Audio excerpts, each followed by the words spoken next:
I am alive and it's good to be alive! Hello everyone, today I'm going to tell you how to kill Sargas Ruk, the Saturn boss, because he's a pesky little bugger and he gives you Ember parts, and Ember is super cool. So, the frames that I recommend for this mission are the tankiest frames you can get. So, a lot of you aren't going to have these frames yet, but Chroma is great. Chroma is my favorite choice.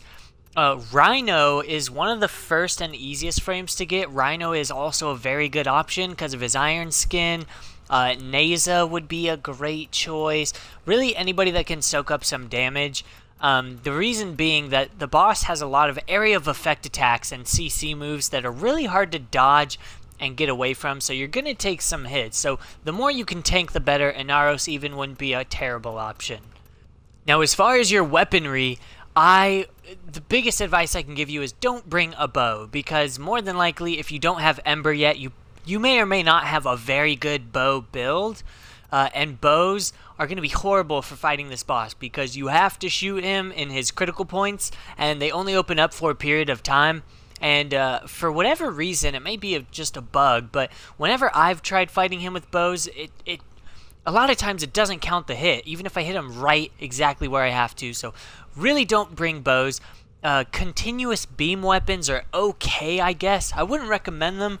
They tend to deal less damage on average than like most other weapons in the game.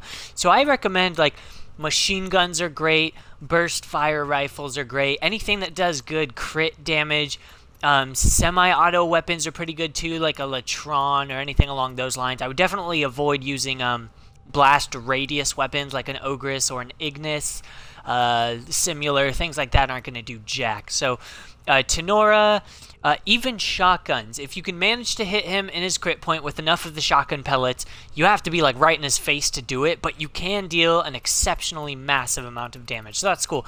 I am going to use the Dex Sibris because I have mine built to have really high crit chance and super high critical damage. Now, as far as melee is concerned, you cannot melee this boss, so I just have the Ninkandi because they allow me to heal when I hit enemies with them, so I mainly just use these to support myself.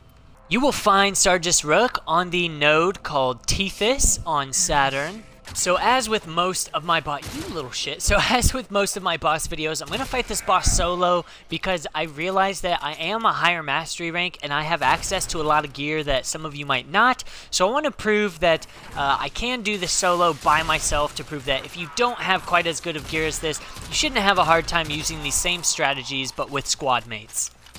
Alright, so here I am, and Leatherface here is gonna be all like, oh, look at me. I'm gonna tell you, he's gonna set his feet on fire because that makes perfect sense. So essentially this boss is entirely fire-based. He's got, his primary weapon is a flamethrower, which is medium to short range, but he also has a lot of area effective attacks, which I'll show you later on. So I love Chroma for the reason that I am able to tank just a massive amount of the damage that he deals, which means I don't have to be quite as strategic as usual. And as you can see, after shooting for a while, these little vent ports will open up on his body in order. The first one is on his shoulder, and it's really easy to see. It glows massively bright like that, and you just shoot it. And I deal a lot of crit damage, so I only have to shoot it about once. You may have to shoot it more times than that. The next one is on his chest.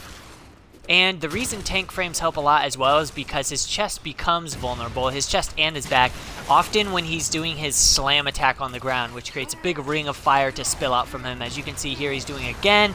This causes the ground underneath of you to combust every now and then, so being able to tank that really helps. And it's very hard to see, but there we go. I have shot the open point on his back now, and you basically just continue this until he dies. If you have a good squad and enough people to distract him, so as you can see when I play solo, I draw a lot of his attention and he almost immediately gets drawn to me. This makes it super helpful to play with other teammates because they can sort of draw his attention for you.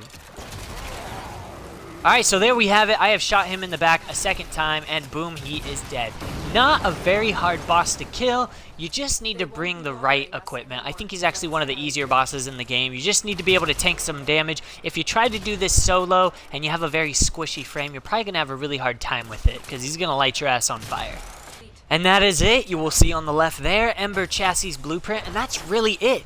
Just bring a weapon that's fairly accurate, that you're comfortable using, that deals pretty good damage, that you can shoot him in the crit spots, and you don't have to waste too much time being right next to him or trying to shoot him from across the room. And so again, if you're newer to the game, the #1 frame I would recommend for this mission is Rhino, because he's not only the easiest frame to get for newer players in my personal opinion, but he also buffs his own damage and his team's damage, and has a nice iron skin which soaks up a ton of damage. So you get defense and offense very early on in the game. It'll help you kill this boss and make him not hard at all. So I hope this video was helpful. If you have any other questions you want me to answer, just drop a comment down below. And as always, I will see you in the next video. Peace, everybody.